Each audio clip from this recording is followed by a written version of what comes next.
Jangan lupa like, comment, and subscribe channel YouTube TVRI Bengkulu dan nyalakan lonceng notifikasinya. Saudara, ratusan hewan ternak di 11 kecamatan di Kabupaten Kaur terdampak penyakit ngorok atau terpapar bakteri Septicemia epizootica. Akibatnya peternak di Kaur mengalami kerugian mencapai miliaran rupiah. Berdasarkan informasi dari Dinas Pertanian Kabupaten Kaur, bidang peternakan dan kesehatan hewan, terdapat ratusan ekor sapi yang terpapar penyakit ngorok. Penyebaran penyakit yang disebabkan bakteri ini di 11 kecamatan di Kabupaten Kaur.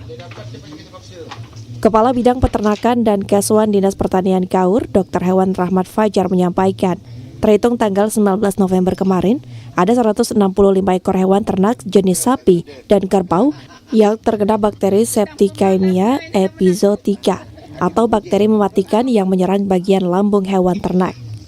Dr. Hewan Rahmat menuturkan, kasus penyakit ngorok pada hewan ternak ini tersebar di 11 kecamatan, yaitu Kecamatan Kaur Utara, Kaur Tengah, Padangguci Hilir, Tanjung Kemuning, Tetap, Kelam Tengah, Luas, dan Kecamatan Kaur Selatan.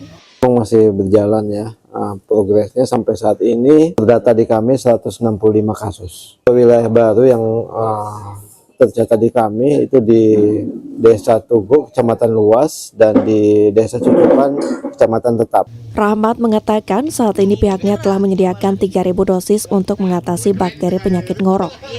Sementara untuk kerugian peternak diakibatkan bakteri ini sebesar 3 miliaran rupiah. Dari Kabupaten Kaur, Yanda Gustiarsya, TVRI Bengkulu melaporkan.